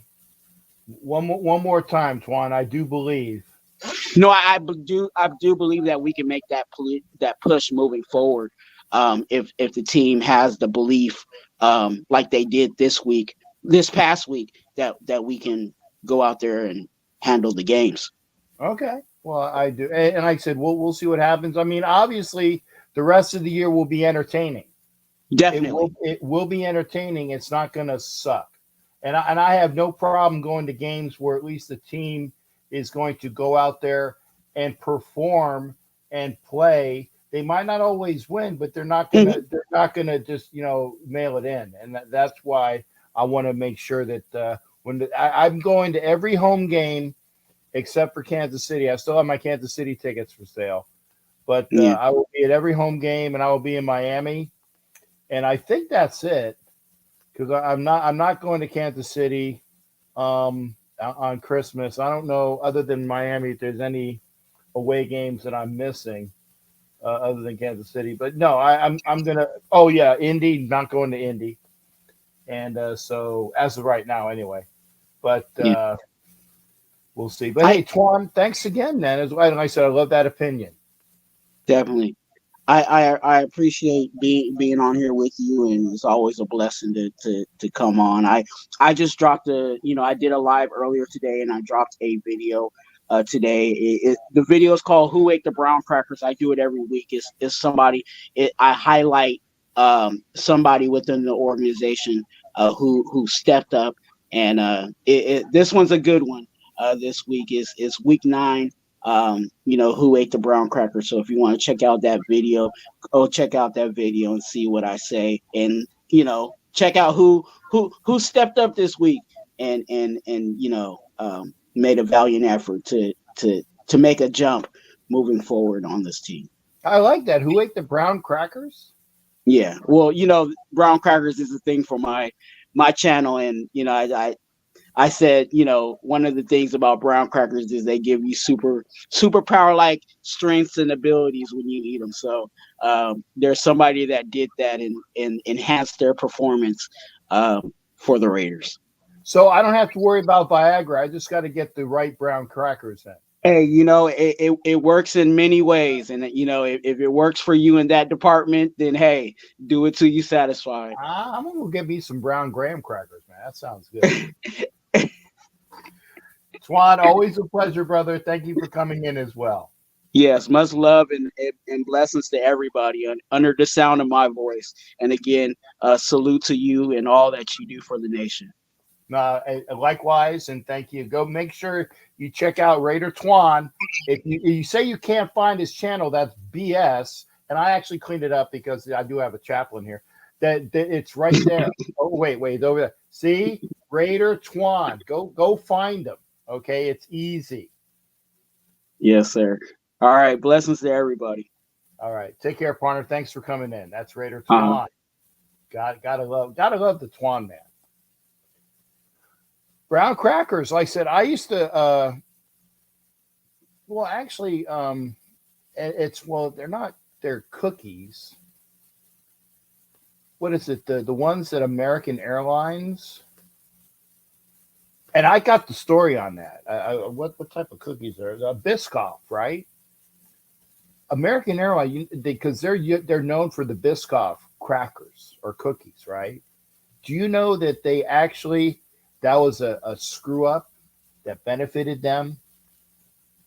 Because the Biscoff cookies were a staple of Delta, and apparently there was people, I don't remember how many years ago this was, they delivered them to the United Airlines flights on mistake, and they got such a big positive rush from those, and they are good cookies. They're very good cookies, the Biscoff, that United started making them the cookie of choice on the United flights.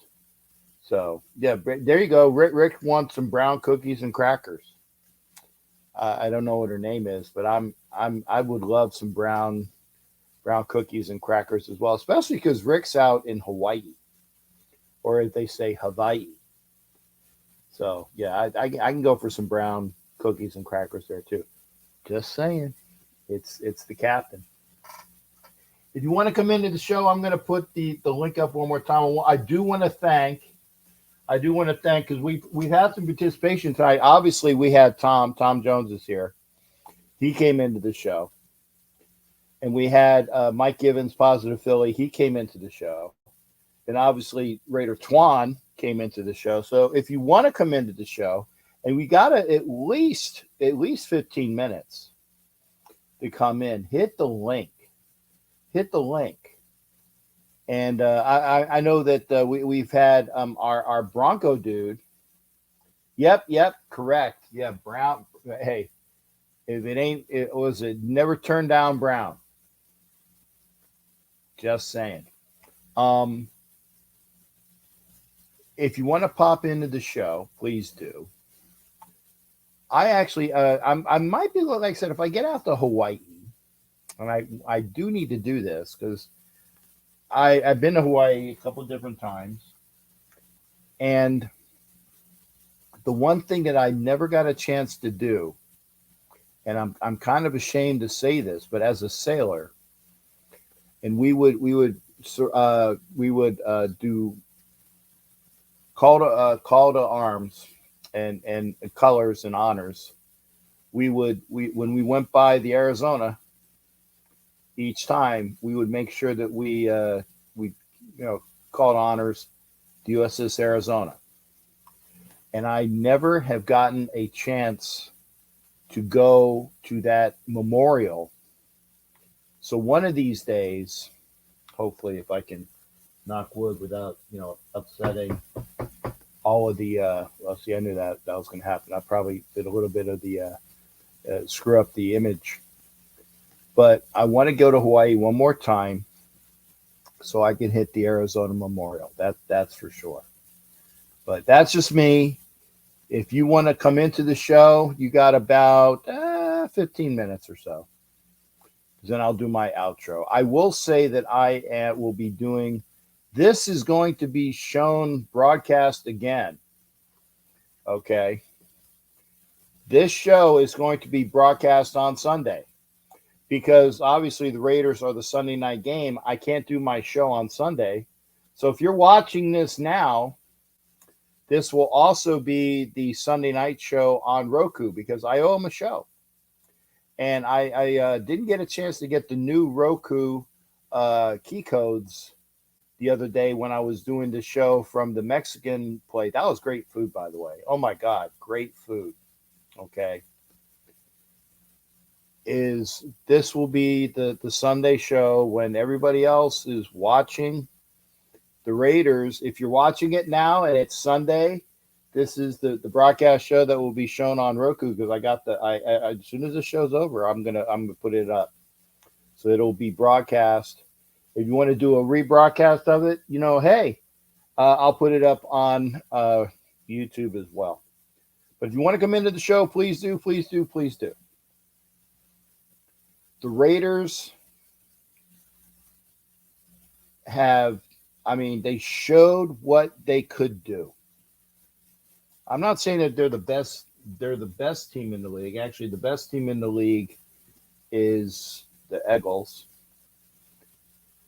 The best AFC team, and this is where you got a lot of bit of conjecture because everybody throws out the Bengals who have won 4 straight games. Everybody throws out the Chiefs because they are the Super Bowl champs. But as Tom Jones alluded to, he thinks, and I think he might be correct here, the way they are playing, I think Tom Jones thinks, and a bunch of other people think, that the best team in the AFC is actually the Baltimore Ravens. People might not say it right now, but it's the sneaky ones, the ones that you don't see, kind of like when the Bengals went to the World Series, went to the Super Bowl a couple years ago when we couldn't beat them. When we went to the playoffs, the last time we went to the playoffs, who represented the AFC? It was the Cincinnati Bengals because they were an afterthought for much, but I think they can be that. So I am very happy. I'm very happy to have my awesome buddy from the island coming in here. And I don't want to screw your name up, but it's Rick Samorano. Yeah, Samorano. Aloha. There you go. Aloha to you, sir. How you doing? Pretty good. Pretty good. What's on your mind tonight? And what's is that a cat in the background or a little kid?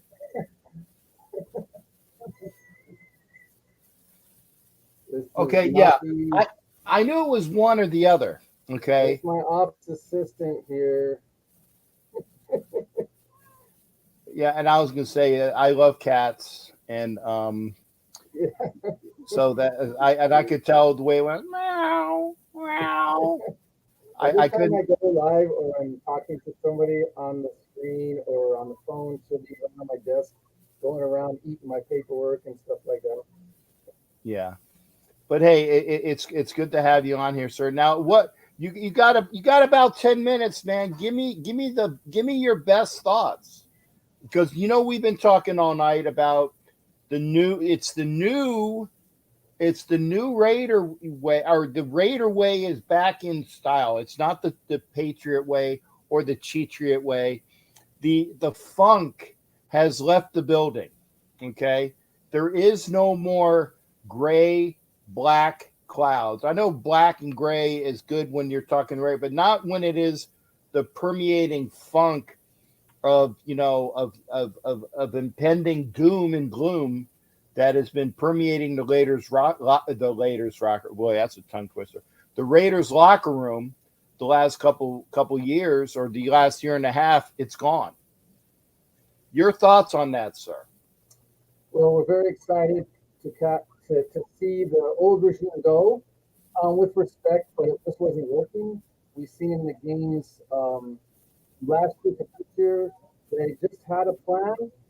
Their their game plans were the same thing. It's expecting a different result. Yeah, the what is it? The definition of insanity. Yeah, and we support. We've had coaches come and go, players come and go, all these years, winning years, losing years. Um, it just wasn't working for McDaniel's, and Ziegler said if he goes, I go. We knew they were kind of a package too. And then of course Mick went because he wasn't really doing nothing. He's working with the guys on and doing that part of it, and McDaniel's calling all the plays. We knew Mm-hmm. that. And not only Gator Nation getting frustrated, the players themselves, the ownership was getting frustrated. He's just still trying to do the best he can because he signed them to that 6 year, $60 million deal. And what we heard was that got kind of frustrating the last month or so is that he's not going to let us go. And I even said this too because I thought, it'd be next year, the end of next year or middle of next year, or you normally don't fire a coach at halfway through the point, the year, the season. And but when I heard that from Anna that evening, I was overjoyed. I knew that it needed to be done. Now he wrote a check. I think it was 85 million between him and everyone that was, off the going off the books. So hey, you know, thank you, Jeff Davis. And then moving up, Chip Champ Kelly. My son likes him because my son became a Bears fan. He went to school there and everything. He still loves the Raiders, but he became a fan because he was with players. He met the greats, Mike Singletary, et cetera, and all those guys. So he was already a top. So he pointed out that when he got let go as the assistant GM too, they wanted to keep him. And missed him because he's a good recruiter.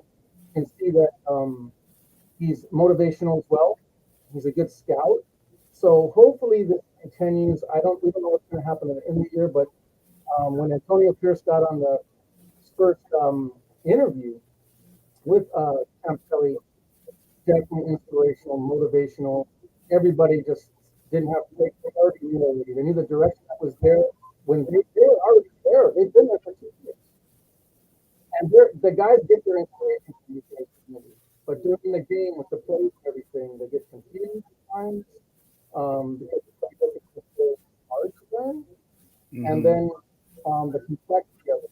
So we all know what happened this week. They had a short week to prepare, but they're already there. It's not like they hired someone and brought them in. They were there. So the team regrouped up. They got their motivation. They got their inspiration, and we've seen it on the field. And I don't care if it was the Giants. The Giants that have been in the game, they just making it a little bit, Mm-hmm. But we definitely what we have in our and seeing what the play call over the East is. And I'm excited. And I know that Renfro actually did he catch 3 passes? I think he got 3, or you got 2. You got 4 or 5 targets. Yeah. And just spreading it around, nickel and diming, and then going the long ball. And the Tucker got the long ball. We know how that works in football. We're winning in the trenches. That we know that we've had a problem. I think they're fixing. We're working on that already with the trenches. And me, I'm a Madden guy. We're all Madden. We all love Madden, even 1.0 and whatnot. Um, Coaches like Coach Del Rio. I mean, those are defense. We know those. We love that defensive thing that we've been missing, and we've seen that this year. We've seen that the defense has gotten better and better. They lost the quarters, but last year they were losing half. If we won good, it was what quarter's going to show up. We've seen that a little bit this year, but we've seen the people fighting in and out. Barring the Bills and Detroit. I mean, we really played well, except with the play. So what did you think on the play? Do you think that was holding back? And I would venture to say that actually the only game that we really, really lost badly was in Buffalo. And I had to watch that front row, literally front row and center.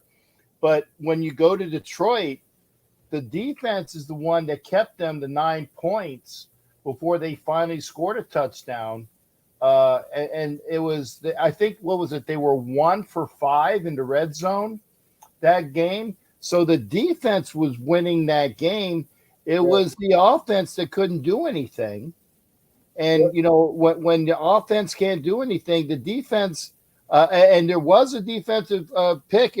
Peters had the pick 6. So the offense did 1 touchdown. The defense did 1 touchdown.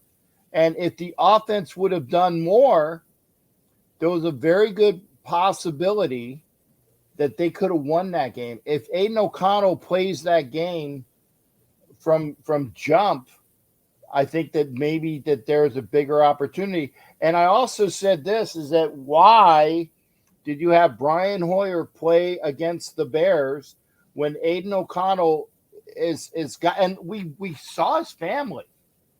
We got a chance to meet his family after the game. He's a kid from Purdue. It's basically a home game. Yeah. And the Bears were not all that in a biscuit. That was the game that you should have started Aiden O'Connell. Yeah. So if you start O'Connell there, and then you go into Detroit with a guy that has more time under his belt, who knows? Yeah. We could have won those 2 games. That whole startup for the Chicago game, they won in the trenches, and they were that great example. And they was out, right? And then they were hurt. So, and we know the Bears are hurting on the O-line. Their O-line hasn't been that good. I mean, they've been in some games and they took, they had a good time. But we just fell into it was a trap for us. It wasn't like a trap game. They were winning. You want to win every, it's a game of inches, right? So you want to win. You got to scratch and claw. And I thought they were good. They were winning the tips on the ball, but those hard fight. Because Hoyer, he can still throw the ball, but he's stiff.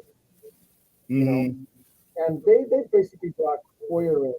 I guess we've been saying Hoyer is a player with a whistle. He's going to end up probably being a quarterback coach. Yeah, well, that's what he was.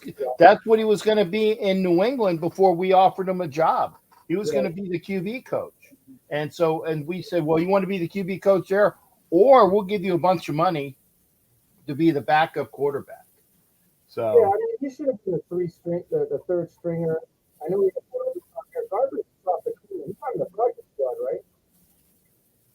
Yeah, I'm sorry. What was that, Rick? Garber's